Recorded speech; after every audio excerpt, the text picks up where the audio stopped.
बिस्मिल्लाहिर्रहमानिर्रहीम, अस्सलाम वालेकुम। लाइव डॉक्टर शाहिद मसूद के साथ मैं हूं सुमेरा सलीम। नाज़रीन, वज़ीर दिफा ख्वाजा आसिफ साहब ने कहा है कि भारतीय वज़ीर आज़म के खिलाफ पार्लियामेंट के अंदर और बाहर तनकीद का सैलाब आया हुआ है। फैसला भारतीय आवाम करेंगे। उन्होंने कहा कि भारत से मुज़ाकरात के एजेंडे में 3 चीज़ें शामिल हैं।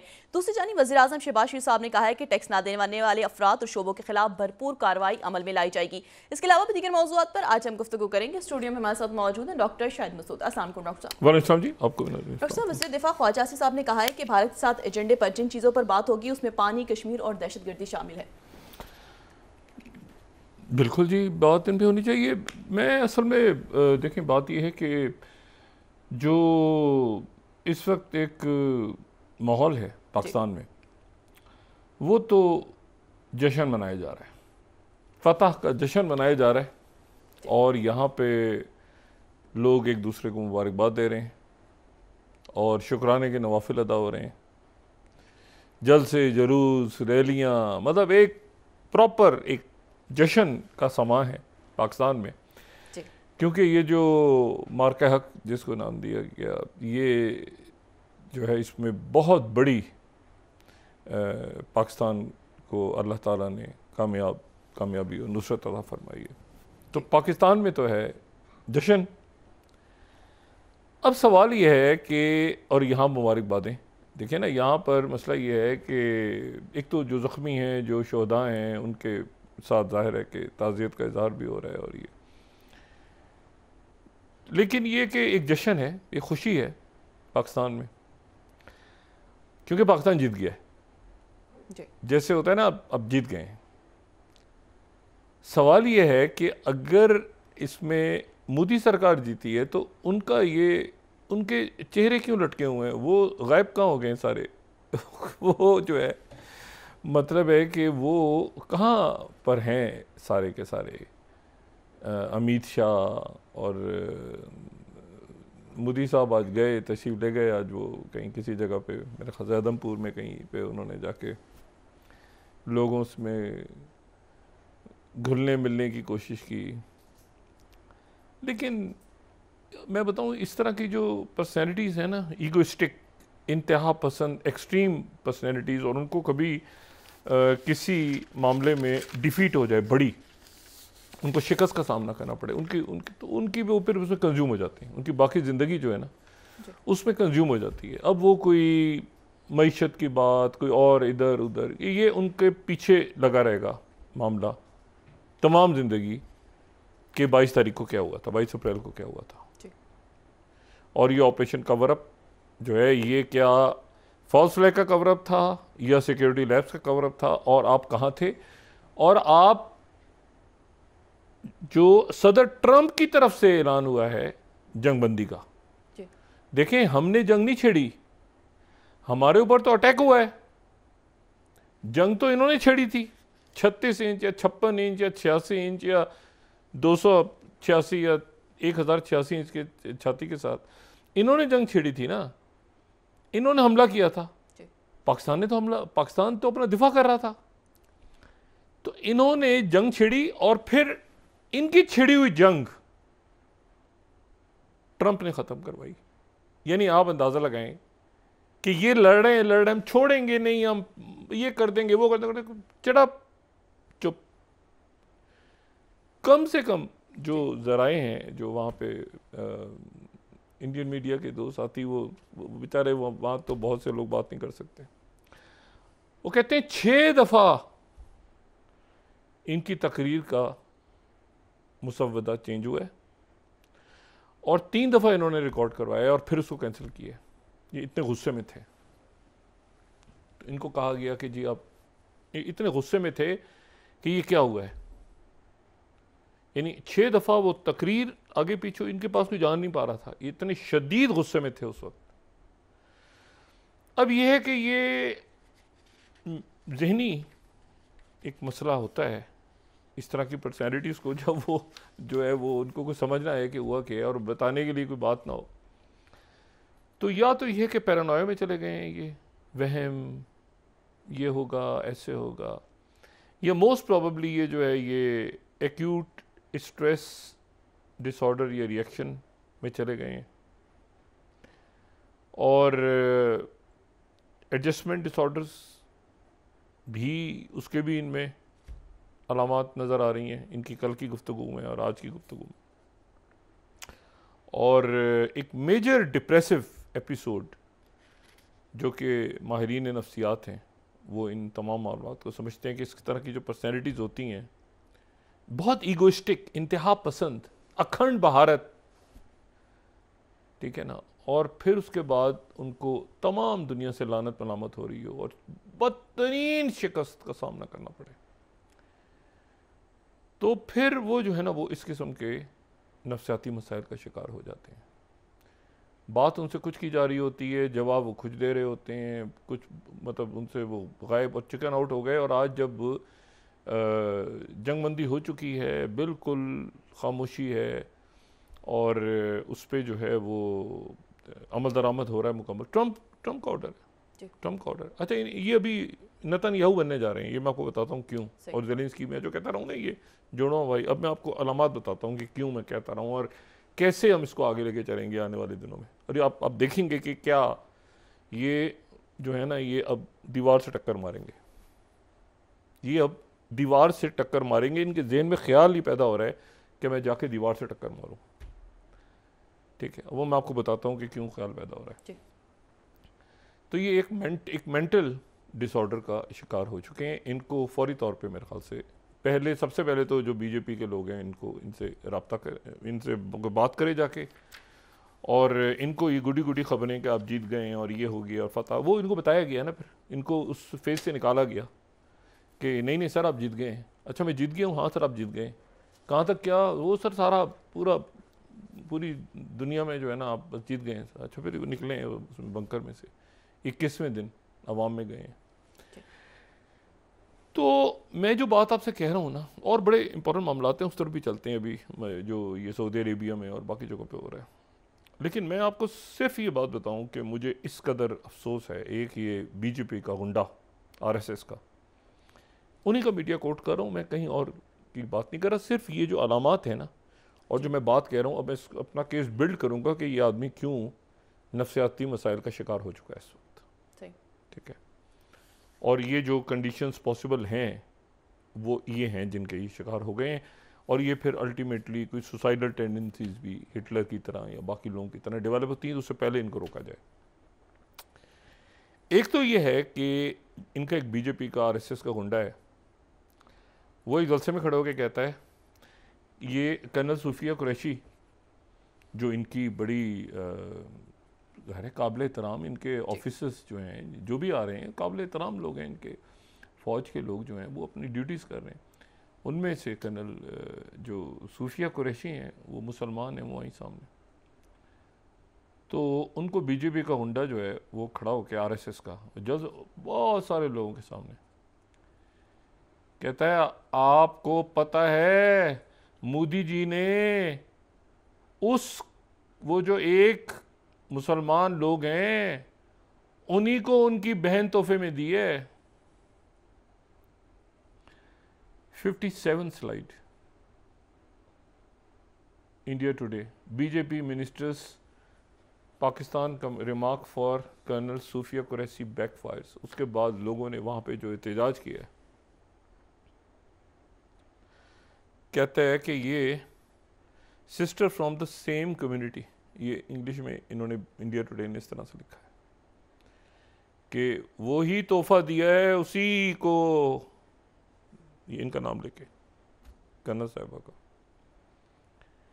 उसके बाद जो है वो इन्होंने 3-4 बातें आज इनके तर्जुमान ने वजाहत की। मैं कह रहा हूँ दीवार से टक्कर मारने की तैयारी हो रही है।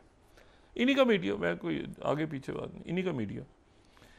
पहली बात तो ये कहते हैं कि 59 कि ट्रेड का अमेरिका के साथ किसी गुफ्तगू में जिक्र ही नहीं आया। 59 इंडियन एक्सप्रेस को कोट कर देते। अच्छा ठीक है ना, वो कहते हैं कि किसी किस्म का जिक्र ही नहीं आया ट्रेड का। अच्छा, ट्रेड का जिक्र नहीं आया, लेकिन उसके बाद फिर जो दीवार से टक्कर मारने की बात हुई है ना जी, वो बड़ी इंटरेस्टिंग है और बड़ी दिलचस्प है। पूरी दुनिया ने आपस में, अच्छा ये कह रहे हैं कि कोई ट्रेड का किस्सा नहीं आया, ठीक है, ये दोबारा देख लें 59th, trade didn't come up in any talks with US, कहीं जिक्र ही नहीं आया ट्रेड का, ठीक है।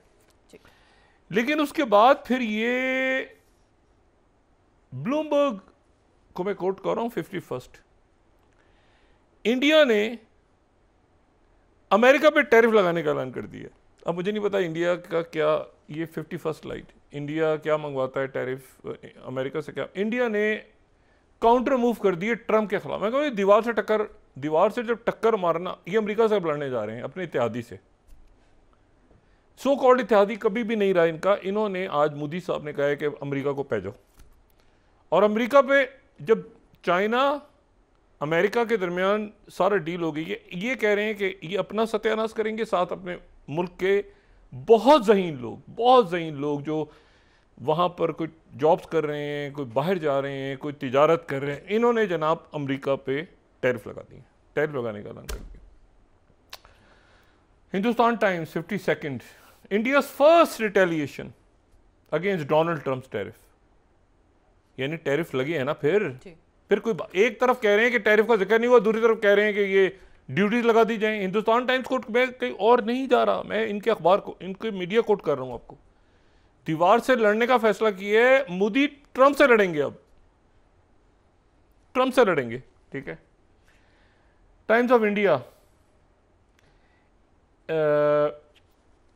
53rd, India's proposed retaliatory tariffs on US goods may cast shadow on trade deal talks। सारी ट्रेड डील टॉक्स ही तबाह होने जा रही हैं, क्योंकि ये अमेरिका के ऊपर, उधर अमेरिका चाइना ने आपस में मामला तय कर लिए। सारी कंपनीज चाइना में और वियतनाम में और साउथ कोरिया में, और वहां पर उनकी, यानी वो 24 घंटे काम करे तो अब वो 24+ घंटे रोज काम कर रहे हैं, ठीक है। एकदम काम तेज हो गया, शिपमेंट्स, ऑर्डर्स, ये वो सारे, ये अमेरिका पे टैरिफ लगा रहे हैं, अमेरिका पे। ये नहीं कि अमेरिका से टॉक्स पहले कह रहे हैं कि कोई बात नहीं हुई टैरिफ की, टॉक्स लगा रहे हैं। और फिर उसके बाद फॉक्स खबर दे रही है 54th, India considering tariffs on US good to counter Trump's. ओ भाई, ये इनको, मुझे नहीं पता कि इनको किसने जो है वो, the Hindu 46th, India wants WTO it में impose retaliatory tariffs on US over steel aluminium duty hikes. अच्छा जी, अचानक इनको ट्रम्प साहब को जो है वो उन पे, अच्छा साथ ही एक ही अखबार ये भी कह रहा है, ये 46 स्लाइड देखें तो वो कह रहे हैं कि रिटेलिएटरी टैरिफ लगाएंगे स्टील एल्युमिनियम पे। देखें ये अजीब मामला। दूसरा ये है कि वही द हिंदू रिपोर्ट कर रहा है 47 कि इंडिया रिबर्ट्स ट्रम्प्स क्लेम कि threatening to stop trade if there wasn't a ceasefire. अच्छा, तो भाई सीज फायर अगर नहीं हुई तो फिर इसी अखबार की अगली खबर क्या बता रही है 48th, India Pakistan to cut troops on borders,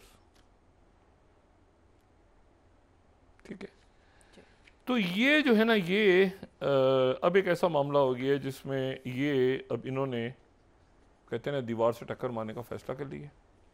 Trump ने, आपको पता है ज़ेलेंस्की ने बड़ी मुश्किलों के साथ जब मिनरल डील साइन किए तो उसने ज़ेलेंस्की से बात की फ़ोन पे।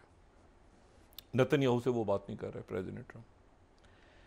अब उनको सऊदी अरेबिया में आज उन्होंने बड़ी तारीख़ी, उनका सऊदी अरेबिया में जो है वो डील्स हुई हैं उनकी, और वो जो डील्स हैं उन डील्स के उनकी जो एग्जैक्ट 142 बिलियन गालिबन, अच्छी बहुत बड़ी डिफेंस डील्स भी हो रही हैं। उसमें F-35 के भी कहा जा रहा है कि शायद डील्स हो गई हैं उसमें, वो भी। लेकिन ये कि बहुत ज़बरदस्त माहौल है वहाँ पे सऊदी अरेबिया में, और वहाँ पे प्रेसिडेंट ट्रंप को ये बताया गया है कि इंडिया जो है वो आप पे, अमेरिका पे टैरिफ लगाने जा रहा है, मोदी सरकार आपसे लड़ेंगे।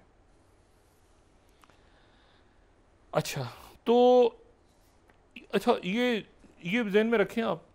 इससे पहले जयशंकर जी इस दौरान जो आए थे, जयशंकर जी जो कि वज़ीर ख़ारजा हैं और अभी तक नहीं सामने आए, उनका एक ही बयान, 42nd स्लाइड को भी जहन में रखिएगा, ये बड़ी इंपॉर्टेंट है। We want partners not preachers, ठीक है ना। 42nd हिंदुस्तान टाइम्स 43rd, ये जब हो रहा था सारा मामला, तो उस वक्त वो आए थे और उन्होंने, द हिंदू कोट कर रहा हूँ, India is looking for partners not preachers, और ये उन्होंने बात की थी के जयशंकर जी ने, कि उनको दुनिया समझाने की कोशिश कर रही थी, तो उन्होंने कहा था कि हमें जो है वो नहीं चाहिए मशवरे नहीं चाहिए, हमें जो है वो पार्टनर चाहिए, मतलब जो गुंडागर्दी में हमारे साथ हों। अच्छा, तो अब जनाब ये ट्रम्प साहब ने जंग बंद करवाई है, और ट्रम्प साहब ने जंग बंद करवाई है, और उस जंग को बंद करवाने के बाद जो है वो ये कह रहे हैं कि मैं ट्रम्प से लड़ूंगा। ठीक है, राइटर्स 60 सेकंड स्लाइड। इंडिया की जो एम्बिशन है वो अब ट्रम्प जो है वो कश्मीर पे डील, कश्मीर अब पूरी दुनिया में डिस्कस हो रहा है। Kashmir, Reuters 60 second slide, Reuters, Kashmir जो है अब डिस्कस हो रहा है। दुनिया के बड़े खबर अदारों में से रॉयटर्स और associated press. 45th Trump's mediation offers renews focus on Kashmir. Kashmir जो है अब वो डिस्कस हो रहा है। अच्छा, अब मैंने आपसे कहा ना कि इन्हीं का मीडिया क्या कह रहा है, वो मैं बता रहा हूँ। अपना तजिया मैं फिर देता हूँ कि इनके साथ होने क्या जा रहा है। Hindustan Times 49th, J-10 jets maker AVIC Chengdu aircraft shares plunge after PM Modi's operation Sindoor success speech. वो ग्राफ उनकी प्राइस और बढ़ गई, 9.31% उनके शेयर और बढ़ गए, वो जो J-10 बनाते हैं। मोदी साहब की तकरीर के बाद उनके शेयर्स और बढ़ गए। ठीक है, और उनके शेयर्स यानी जो चाइना के जो ज़बरदस्त उनके हो रहा है सारा। और फिर उसके बाद Bloomberg 44th, Chinese weapons gain credibility after Pakistan India conflict. अब मुझे आप ये बताएं कि ये जो है ये J-10, हिंदुस्तान टाइम्स जो बात कर रहा है, ये क्यों कर रहा है? ये जो 49 स्लाइड है, इनके मीडिया को कोट कर रहे हैं ना, इनका मीडिया ये क्यों कोट कर रहा है कि J-10 के जो शेयर्स हैं वो बढ़ गए हैं 49th। ठीक है, एविक शेंडो एयरक्राफ्ट, ब्लूमबर्ग भी कह रहा है, ये भी कह रहे हैं, और तकरीर के बाद बढ़े हैं। जब तकरीर इन्होंने की है कल, जो 10, 15, 20 मिनट की, इतनी दफ़ा जो रिकॉर्ड करने के बाद, पहली दफ़ा इन्होंने चाइना का नाम लिया। इनके मिनिस्ट्री ऑफ जो एमई है इनके, Indian express, first time India names China suppliers of missiles used by Pakistan and shows remnants वहाँ पे दिखाए हैं लोगों को। और साथ ही जो है वो क्वाड और ये और वो सारा एक तरफ ख़त्म हो गया। सवाल अपनी जगह बाकी हैं, या इंटेलिजेंस फेलियर था या जो है वो फॉल्स फ्लैग था। उन दोनों के ऊपर एक ऑपरेशन कवर अप है। उस दिन हुआ क्या था? नंबर 1, जंग का इन्होंने पाकिस्तान पे छिड़ दी थी। इन्होंने जंग छिड़ी थी तो जंगबंदी का ऐलान ट्रंप ने कैसे कर दिया? शहर तो इन्होंने तबाह करने थे। ये हमारा जहां स्टूडियो है ना, इसके थोड़ा सा दूर एक जगह बता रहे हैं कि वहां पर न्यूक्लियर जो है वो तबाह हो गए हैं और उसके नतीजे में वो ताबकारी फैल गई है और पता नहीं कितने हज़ार लोग मर रहे हैं। यहाँ मुझे समझ नहीं आ रहा कि इनको अच्छे खासे लोग पागल हो गए हैं वहाँ पे, दिमागी अपना जो है तवाज़ुन खो बैठे।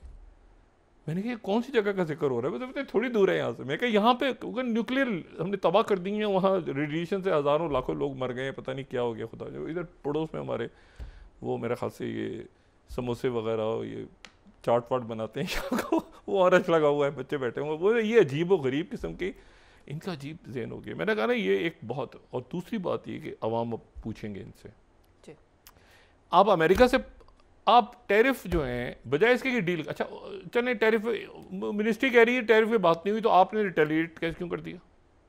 आप अमेरिका के ऊपर अब फटा लेने जा रहे हैं अमेरिका से।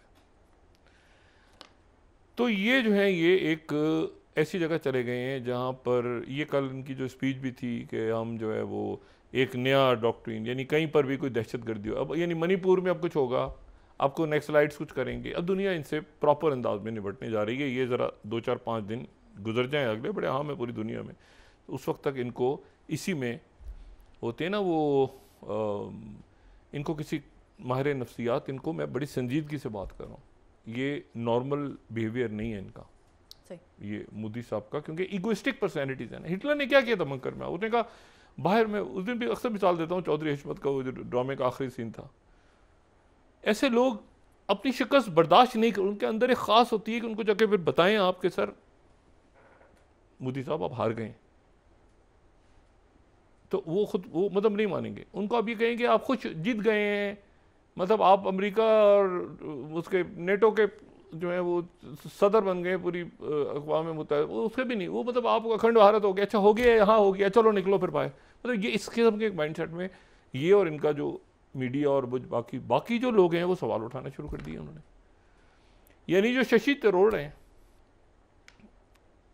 उनका जो भी नुक्ता नज़र हो वो ज़्यादा बात कर रहे हैं और वो जयशंकर गायब हैं, चिकन आउट है। और वो जनाब कभी एक बंदा आता है वो बोल बाल के चला जाता है, अब इन्होंने ऐसे बोलने शुरू कर दी है, वो दूसरा बोल के चला जाता है, फिर तीसरा बोल के चला जाता है, कोई बात ही नहीं बता रहा कि राफेल के ये इसकी प्राइस कैसे, इसके शेयर्स कैसे बढ़ रहे हैं। अगर इन्होंने पिटाई नहीं की राफेल की और राफेल नहीं तबाह हुए तो अच्छा, जो गिरे उस तरफ है ना, मलबा गिरा उधर है, उधर मलबा गिरा है ना, तो जो है वो अच्छा, तो ये इनकी एक अजीब व गरीब किस्म की सूरत हाल है। तो अब इसमें जो है वो मुझे नहीं पता कि अब ये किस तरह रिएक्ट करते हैं, लेकिन इनकी बातों को ज़रा ज़्यादा संजीदा भी लिया जाए या संजीदा ना लिया जाए, ये इनके आसपास मौजूद जो डॉक्टर्स हैं या बाकी जो लोग हैं वो बेहतर बयान कर सकते हैं कि इनकी बातों को कहाँ पे। इसराइल ने पहली बार तस्लीम कर लिया बात कि पाकिस्तान के ख़िलाफ़ उनका असलहा इस्तेमाल हुआ है। Israeli arms are being used in India Pak conflict. वो जो हैरो उनके मिसाइल्स थे 36 वो उन्होंने पाकिस्तान के ख़िलाफ़ इस्तेमाल किए हैं। इंडिया एंड पाकिस्तान जो है वो boon for industry, weapon, suicide, drone, फलाना डिमाकना, ये इस्तेमाल हुए, वो इस्तेमाल हुए। ये उन्होंने ये सीज़फायर होने से पहले, कल सीज़फायर के ऐलान से पहले उन्होंने खबर लगा दी थी कि हमारे देखो बड़े कामयाब हो गए हैं। शायद उनका ख्याल था कि और अभी ज़रूरत पड़ेगी, क्योंकि वो इसराइल तो डंप हो गया है ना, उनका तो एरो वैरो ये सारे आयरन डोम फारिग हो गए। तो वो खुशियाँ मना रहे थे कि शायद हमारा जो इतना भारी नुकसान हुआ है तो शायद इंडिया को हम जल्दी जल्दी असला बेचेंगे, वो सीज़फायर हो गया तो वो उसमें वो भी ठुस। ठीक है, अब मुझे बताएं कि अब क्या करना है। ये अमेरिका से लड़ेंगे, वो कर्नल साहिबा जो हैं उनका ये मजाक उड़ा रहे हैं, वो जो इनके सेक्रेटरी आके बात कर रहे थे टीवी पे, सेक्रेटरी खारजा, उनका भी मजाक उड़ा रहे हैं, उनका भी तमाशा बनाया हुआ है। तो और ये बता नहीं पा रहे कि भाई ये टैरिफ अगर नहीं लगे वो बंद कर देंगे इनके, वो ऐसी फेंटी में लगाएगा ट्रंप इनके पूरी दुनिया। ये नहीं अमेरिका पे टैरिफ, ये नहीं कि डील करनी है, हमने हम जवाब दे दिया है। अच्छा जी ये मैंने पूछा भी नहीं कि क्या हरकत की, कह रहे वो कह रहे हैं मैं ट्रंप को नहीं छोड़ूंगा प्राइवेटली, मैं इसको नहीं छोड़ूंगा। मोदी कह रहे हैं मैं ट्रंप को नहीं छोड़ूंगा, तो जवाब दो ट्रंप को जवाब दो कि टैरिफ लगा दो। ओ भाई आपके लोगों ने बाहर जाना है, आप उनसे ठंडे हो जाएं हालात, तो वो ज़रा ठंडा पानी पिए, इनको कोई जो है ना वो एंटी डिप्रेसेंट, कोई नींद वींद की गोलियां खिला के सुलाएं, इनको आराम सुकून से रखें। ये आदमी जो है ये अमेरिका पे ट्रंप वो टैरिफ लगा रहा है, जरा सुने। उसके बाद इनके लोग निकल के वो कर्नल साहबा और सेक्रेटरी को गालियां दे रहे हैं, और अगर जीत गए हैं जंग तो ये वो लीमू को निचोड़ देते हैं ना। तो ऐसी शक्लें क्यों बनी हुई है सबकी इस वक्त? तो इनको फुलझड़ियों जैसे मुंह होने चाहिए ना सबके। मिठाइयां बांटने वो नजर आ रहे हैं, जश्न मनाया जा रहा है, मुबारकबादें दुनिया दे रही है, आप फोन कर रहे हैं लोगों को, शुक्रिया अदा कर रहे हैं। ओ भाई आपको ट्रंप ने फोन नहीं किया ना, हमारे स्ट्रेटेजिक पार्टनर तो नहीं है ना, आपके स्ट्रेटेजिक पार्टनर है सो कॉल्ड गॉड वॉर्ड। अभी क्या आपको तो उन्होंने ट्रंप ने कॉल नहीं की इनको, आपको पता ना ट्रंप ने बात ही नहीं की, मोदी जी से बात की नहीं ट्रंप ने। इनके मेरे ख्याल से मार्को रूबियो ने या वाइस प्रेसिडेंट ने जेडी वेंस का जिम्मा उन्होंने लगाया था कि बात करो उससे।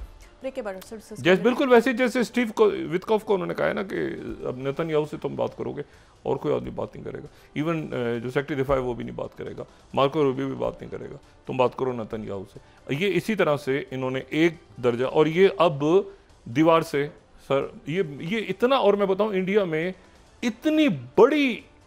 इतना बड़ा जुल्म करेंगे ये अपने लोगों के साथ इस तमाम वाक़े पे, अगर तो पर्दापोशी रखेंगे, अगर तो छुपाएंगे, और साथ ये कहेंगे कि हम जो है वो अमेरिका पे टैरिफ लगाने जा रहे हैं, हम अमेरिकन के वीज़े कम करने जा रहे हैं, हम उनकी इन्वेस्टमेंट और पता नहीं, यानी ये इनको कोई ठंडा करे और इनको बताए कि भाई। ब्रेक के बाद सब डिस्कस कर लेते हैं। जी नाज़रीन वापस आते हैं। मुझे हिटलर वाला कोई इनको मैंने कहा ना वो जो बंकर में हिटलर के साथ इनको कोई ठंडा करे, इनको कोई ठंडा करके ज़रा, लेकिन इतना भी ठंडा ना करे कि फिर दोबारा इनके जज्बात भड़क उठे हमारे ऊपर चढ़ाई कर दें। इनको कुछ सुकून की नींद की गोलियां 2-3 दिन ये सोते रहें लंबा, और डॉक्टर्स इनकी टेक केयर करें, ख़ास तौर पे जो साइकोलॉजिस्ट हैं और साइकेट्रिस्ट हैं वो इनको देखें, इनका मुआयना करें कंप्लीट। जी नाज़रीन वापस आते हैं छोटे से ब्रेक के बाद।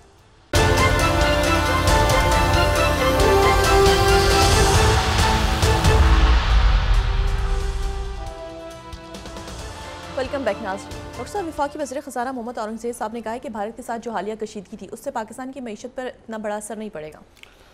नहीं, मेरा तो बिल्कुल भी नहीं ख्याल कि कोई असर इससे पड़ेगा, और बल्कि मैंने जैसे कल भी बात की थी कि इन्होंने बहुत बड़ा झूठ बोला है अपने लोगों से कि हमने IMF के सामने कोई डोसिया रखा है, ये रखा है। IMF में तो ये बाहर चले गए कि पूरी दुनिया एक तरफ थी, अमेरिका ने, फ्रांस, सारे मुल्कों ने पाकिस्तान को सपोर्ट किया है IMF में। ये वाहिद थे जिन्होंने अगेंस्ट भी वोट नहीं डाला, ये खामोशी तोड़ के चले गए, झूठ बोलते हैं। अच्छा, उसके बाद दूसरी जो बात है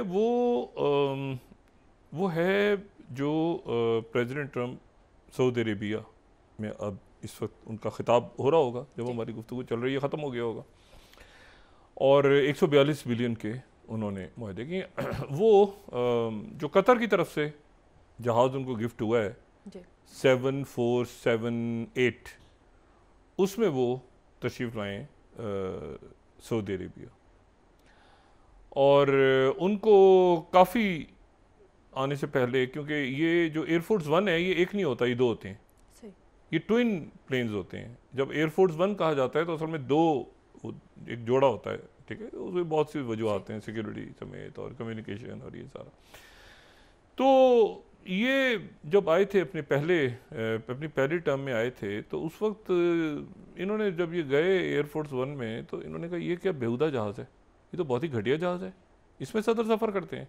इन्होंने फ़ौरन बोइंग के लोगों को बुलाया और उनसे कहा कि ये चेंज करो। अच्छा, इनके पास भी एक 757 है इनका अपना, लेकिन वो भी काफ़ी, उसकी भी एजिंग हो गई है, बहुत 90 की दहाई में लिया था इन्होंने। तो जो प्रेसिडेंट के जो एयरफोर्स 1 है वो बहुत ही बुरा उनका हाल है। तो इन्होंने उनको बुलाया 2016-17 में, और उनसे उन्होंने कहा कि यार ये एयरफोर्स 1 जो है इसको नए बना के दो मुझे। वो एयरफोर्स 1 के इनका पेचा पड़ गया, बोइंग वालों ने पैसे मांगे इनसे। उस ज़माने का मैं ट्वीट आपको दिखाऊं, ये बड़े गुस्से में आके फिर इन्होंने ये 6 दिसंबर 2016, second slide, Boeing is building a brand new 747 Air Force 1 for future president but cost are out of control, more than 4 billion, cancel order. मतलब इन्होंने गुस्से में आके कैंसिल कर दिया था। फिर वो बोइंग वाले जो हैं वो पता नहीं फिर क्या बना क्या नहीं हुआ, लेकिन अचानक कतर की तरफ से इनको ये एक गिफ्ट दिया गया, उसमें इन्होंने, और वो आलीशान वो पैलेस इन द स्काई। अब वहाँ पे सिक्योरिटी के इश्यूज थे कि भाई कम्युनिकेशन है वहाँ पर, जाहिर है कि उसकी सिक्योरिटी, जब अमेरिकन प्रेसिडेंट ट्रैवल करता है, फ्लाई करता है किसी जगह, तो उसको सिक्योरिटी, उसमें कोई जैमर्स ना हो, कोई बहुत कुछ होता है उसमें, जाहिर है कि तो वो इतनी जल्दी लग नहीं सकता, तो सारा सिस्टम तो हमें कोई वक्त किया जाए। तो इन्होंने कहा नहीं, वो जैसे इन्होंने कोविड के ज़माने में कहा था ना कि मैं तो नहीं लगवाऊंगा वैक्सीन, इन्होंने कहा नहीं कोई मसला नहीं है, मुझे दिया उन्होंने, मेरे दोस्त हैं, और बैठे, और ये बैठ के आ गए जहाज़ में। अब वो एक उधर खटपट मची हुई है कि भाई उस जहाज़ को तो कम से कम बहुत दिनों तक CIA ने और FBI ने और बाकी जो सिक्योरिटी सर्विसेज हैं उन्होंने उस जहाज़ को देखना था, लेकिन प्रेसिडेंट ने कहा चलो छोड़े क्या फजूल, आए बैठ के आ गए। अच्छा, और इनका जो फिर ये जब आए हैं सऊदी अरेबिया तो वली अहद और वज़ीर आज़म ने इनका इस्तकबाल किया तो पर्पल कलर कारपेट था। यानी ये बड़ी एक इंटरेस्टिंग ऑब्जर्वेशन आप देखें तो पर्पल कलर यानी जामनी रंग के कारपेट बिछाए गए थे, जो कि असल में रेड कलर कारपेट से भी एक तरह से ज़्यादा इज्जत किसी को दी जाती है। या इसमें जो है ना ये वेटिकन में या जो रॉयल फैमिलीज़ हैं कुछ जगहों पे वो रेड की जगह जो है ना अपनी रवायात का उसमें जो एक रवायती तौर पे तो वो फिर जामनी कलर इस्तेमाल करते हैं। ठीक है, वो रेड को एक समझते हैं कि ये तो रेड कारपेट तो यूजुअल सा है जो हमारी रवायात रवायती अंदाज में, तो इनका फिर इस्तकबाल भी उसी तरह से हुआ। ठीक है ना, पर्पल कारपेट पे। और फिर उसके बाद रवायती कहवा इन्होंने पिया बैठ के, और इनके साथ जो है वो जो ख़ास आगे वो जनाब इलॉन मस्क। अच्छा, फिर उसके बाद सैम ऑल्टमैन वहाँ पे हैं जो कि ओपन एआई के। फिर उसके बाद जो है वो जेफ ब्रूज हैं जो कि अमेज़ॉन के हैं और जिन्होंने वाशिंगटन पोस्ट को भी वो ओन करते हैं। अच्छा, फिर और भी हैं, एक तो टेक जायंट्स हैं ना सारे, लेकिन उसके बाद कोका कोला के, उबर के, गूगल के, सिटी ग्रुप के, बोइंग के, इन सब के सीईओज़ हैं। और फिर उसके बाद जो है वो फीफा के प्रेसिडेंट भी हैं, और फिर मीडिया से भी कुछ लोग इनके साथ हैं। फॉक्स न्यूज़ के जैसे वहाँ पे होस्ट हैं सीन हैनिटी, वो हैं। नैन्सी कोर्डस हैं जो कि वाइट हाउस कॉरेस्पॉन्डेंट हैं सीबीएस न्यूज़ की, और भी कुछ एपी के नुमाइंदे जो हैं जैक मिलर वो भी साथ हैं इनके। और इससे पहले जो है ये एपी को बहुत बुरा एसोसिएटेड प्रेस को कभी नहीं लेके जाते थे साथ। पहली दफ़ा एसोसिएटेड प्रेस के कहते थे ये बहुत गंदे लोग हैं, लेकिन के राइटर्स वाले नहीं है, लेकिन राइटर्स वाले भी मेरे ख्याल से ज्वाइन कर लेंगे साथ को। एपी को इन्होंने इजाज़त दे दी है तो अब ज़्यादा राइटर्स भी आएंगे। अच्छा, दुनिया भर का मीडिया जनाब, अब मैं ज़रा आता हूँ, ये मिडल ईस्ट में बहुत इंपॉर्टेंट इवेंट्स हो रहे हैं, लेकिन दुनिया भर का मीडिया अब ज़राया ब्लॉग और थिंक टैंक्स और हर जगह डिस्कस हो रहा है कश्मीर मसला कश्मीर डिस्कस हो रहा है। वाशिंगटन पोस्ट में आज देख रहा था 56 how India's partition 1947 led to strife over Kashmir today. तो कश्मीर इस वक्त एक बड़ा कलीदी उसका आ गया है कि ये कश्मीर ऐसा क्या तनाज़े है जिसकी वजह से इतना बड़ी जंग छिड़ने लगी थी।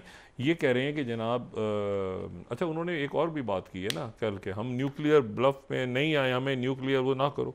वो कह रहे हैं न्यूक्लियर वॉर मैंने रुकवाई है।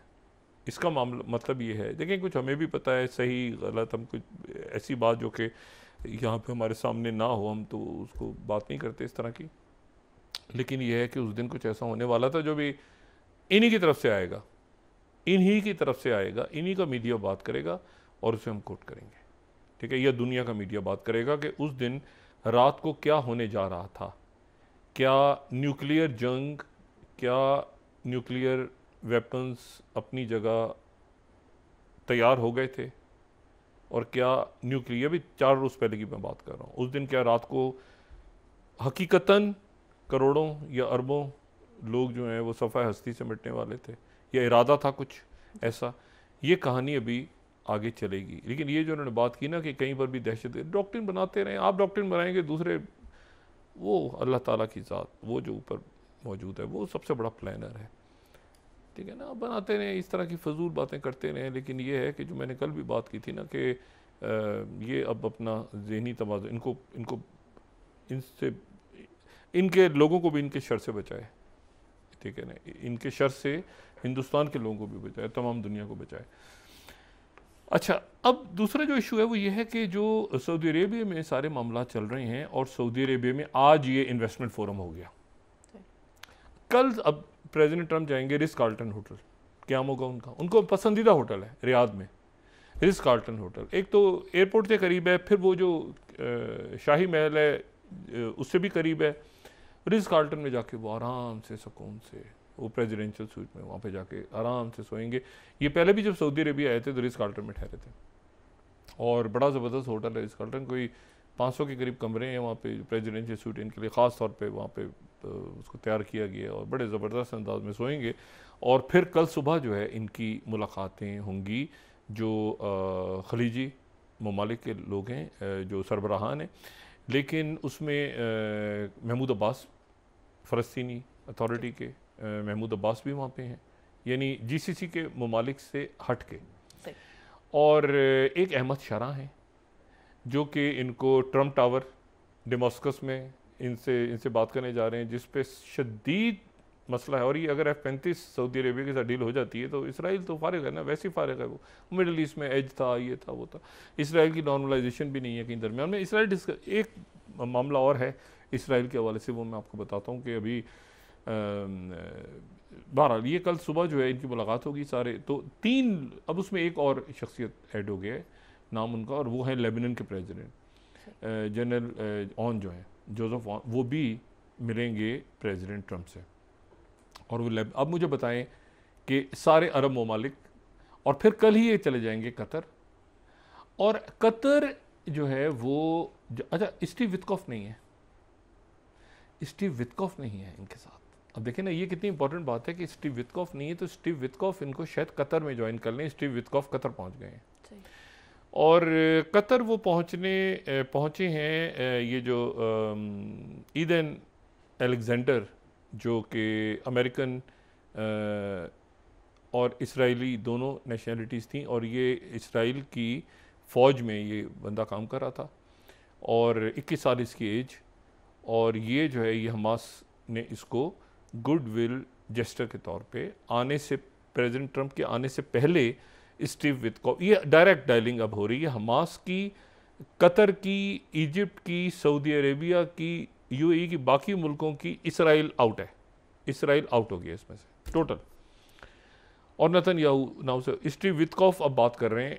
नेतन्याहू से अगर कोई बात कर रहा है तो स्टीव विटकॉफ कर रहा है। स्टीव विटकॉफ से ऊपर कोई शख्स अब बात नहीं करेगा। नो मार्को रूबियो, नो मतलब स्टीव विटकॉफ, वो ज़ाहिर है उनका, वो पुतिन से भी मिलते हैं, लेकिन स्टीव विटकॉफ ने बस सारा काम करना है। तो स्टीव विटकॉफ जो है, और उनके साथ एक और शख्सियत बहुत फ़ाल, वो मौजूद थी इनको रिसीव करने के लिए। ये जब इनको छोड़ा गया है ना एदन अलेक्जेंडर को, तो उस वक्त वो उनके साथ थे, वो थे एडम बॉयलर। वो एडम बॉयलर जो कि वो जो शुरू में जो हमास के साथ जिनका कॉन्टैक्ट हुआ था और बड़ा शोर उठाया था इन्हें, और जो यहाँ से भी अफ़गानिस्तान से भी आके एक यरगमालियों को जो, वो उसके बाद ये हुआ कि वो मेडिकल चेकअप के लिए वो मेडिकल सेंटर ले गए।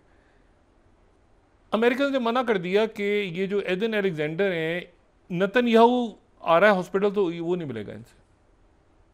ये अमेरिकन ने, हमने छुड़ाया है हमास ने, और कंडीशन ये है कि नेतन्याहू नहीं मिलेगा इनसे आके, इनकी फैमिली मिलेगी। नेतन्याहू को मना कर दिया गया कि आपने तल अवीव के हॉस्पिटल में नहीं आना जहां पर उसका मेडिकल चेकअप हो रहा है।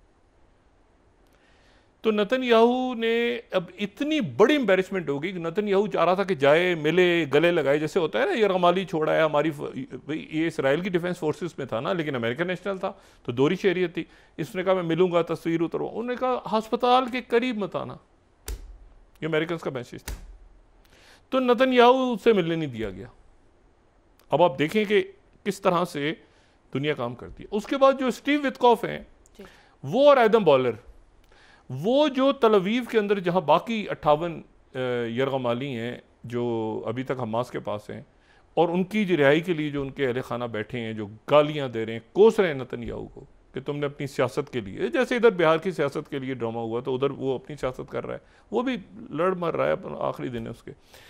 तो वो जो है वो उससे मिलने क्राउड में चले गए तल अवीव के स्टीव विटकॉफ, और उन्होंने इंश्योर किया कि नेतन्याहू को वज़ीर ना फट के पास।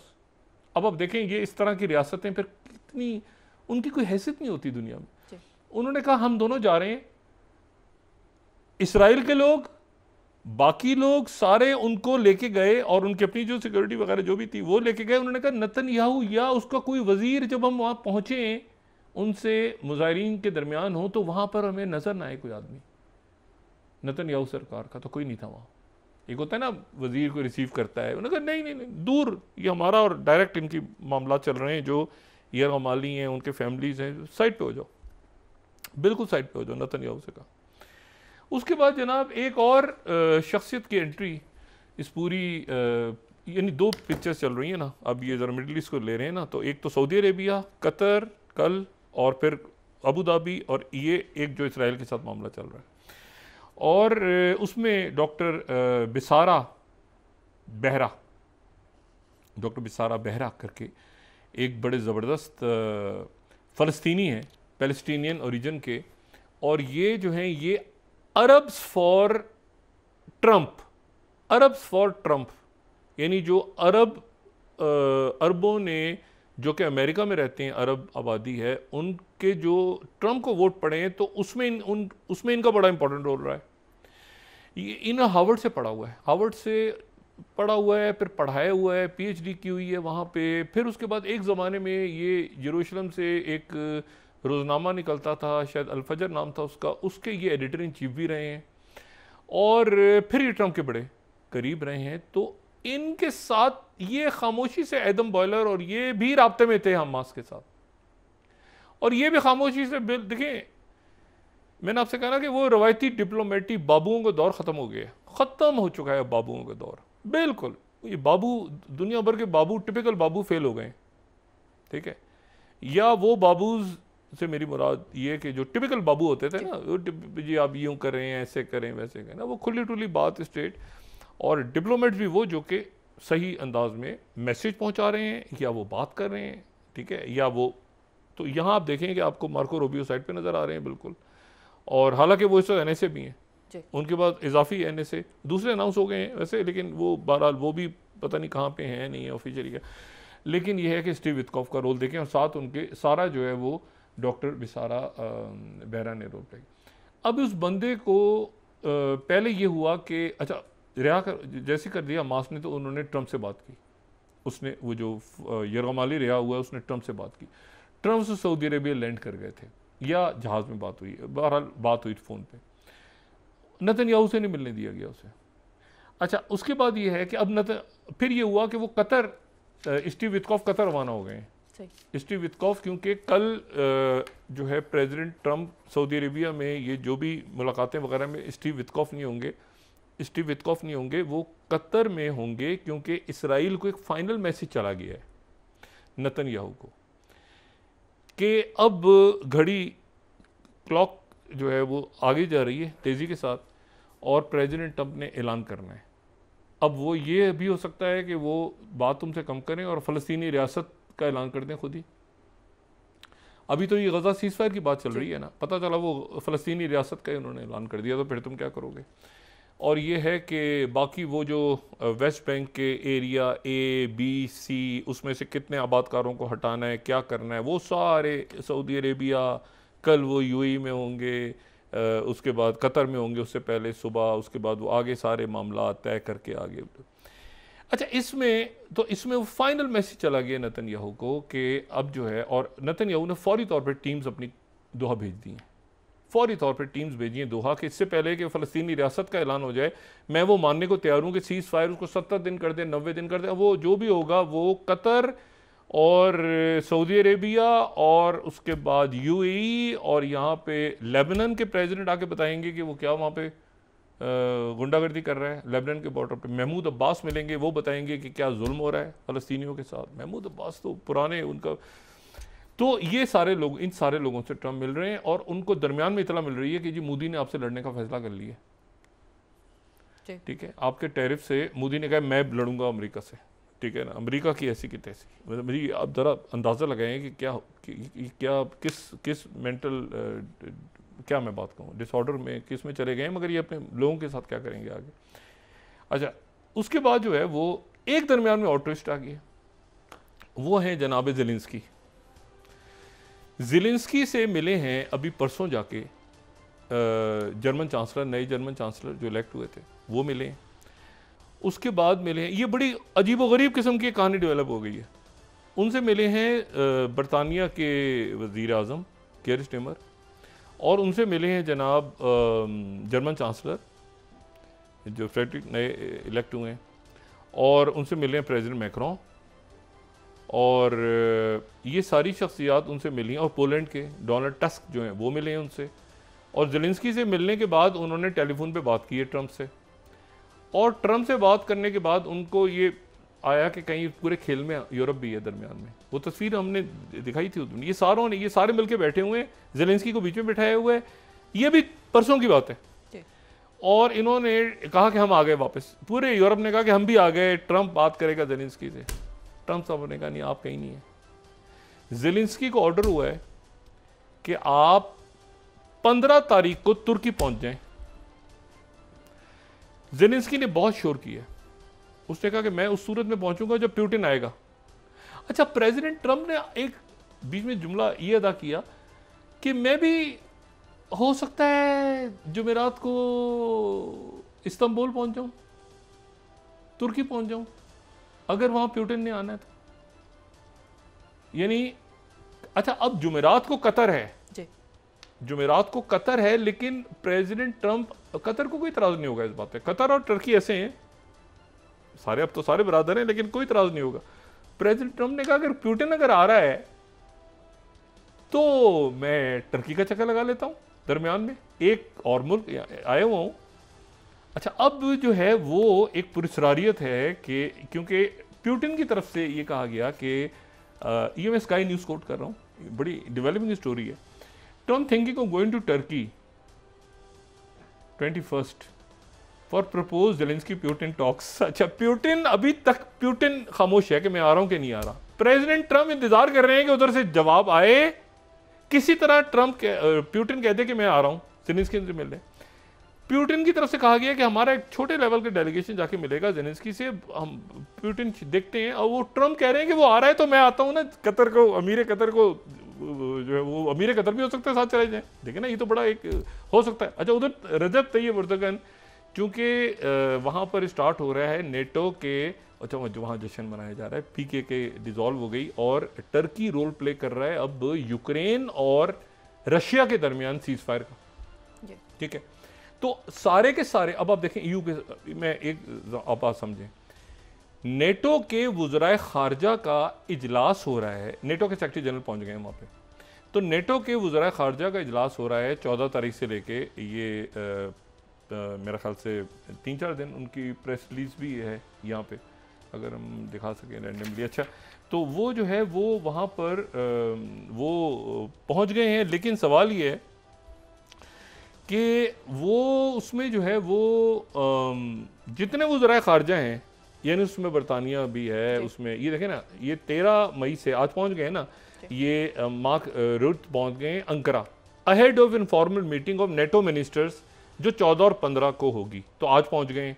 लेकिन ये नेटो के जितने लोग हैं इनको यूक्रेन और रशिया के दरमियान गुफ्तगू में शामिल होने की इजाज़त नहीं है, ये इधर से इधर ही निकल जाएंगे। यूरोप इधर है और पुतिन ने कहा है कि हम, और ट्रंप इंतजार कर रहे हैं कि पुतिन किसी तरह से कह दे कि मैं आ रहा हूं। ज़ेलेंस्की तो पहुंच रहा है ना, ज़ेलेंस्की तो मतलब उसको तो थ्रो अंडर द बस, उसने कहा जाओ नीचे के लेवल के लोग हैं जो भी हैं, सीज़फायर खुद तय करो, हम नहीं है भाई बीच में, जाके सीज़फायर तय करो। मिनरल साइन हो गए हैं, उन्होंने कहा जी हो गए हैं। अच्छा, उन्होंने कहा था 30 दिन के लिए सीज़फायर कर दें, पुतिन कह रहे हैं 3 दिन, हो सकता है वो 30 दिन कर दें सीज़फायर, लेकिन उसमें ये है कि वो फिर इलाके बनवाएंगे सारे, ये करवाएंगे वो कराएंगे पुतिन। लेकिन ट्रंप जो है उनका दिल अंदर से हो रहा है कि मैं किसी तरह से पुतिन से मिल लूँ, और पुतिन की तरफ से जो है वो बड़ी एक खामोशी छाई हुई। CNN इसको किस तरह ब्रेक कर रहा है। मैं 20th अगर देखें, Trump considers attending Ukraine-Russia talks in Turkey. Whether Putin will show up is anyone's guess. क्या पुतिन पहुंचेंगे टर्की, और ट्रंप जो हैं वो सोच रहे हैं कि मैं जुमेरात को। अब ये सारा रौला रप्पा पड़ा हुआ है, और पाकिस्तान में अल्लाह का एहसान है कि एक फ़तह हमें नसीब हुई जी। और हम उम्मीद करते हैं इस बात की कि भारत के लोग अपनी जो क़यादत हैं, नरेंद्र मोदी सरकार और बीजेपी के लोगों को एक तो रोकेंगे, ये क्या उन्होंने अपने ही लोगों के वो मथे लग गए, और जो कर्नल साहिबा और बाकी उनके जो सेक्रेटरी साहब हैं और बाकी लोगों के, और इनको रोकेंगे और ये मोदी साहब से सवालात पूछेंगे। ये पूछेंगे कि 22 तारीख को हुआ क्या था। जी बहुत शुक्रिया डॉक्टर साहब। नाज़रीन, इसके साथ ही आज का प्रोग्राम अपने इख्तिताम को पहुंचा। मुझे सुमेरा सलीम को इजाज़त दीजिए। अल्लाह निगहबान। जी डॉक्टर साहब, अपने दोस्तों रिश्तेदारों को दोनों के लोगों का सब ख्याल रखिएगा। अल्लाह हाफ़िज़।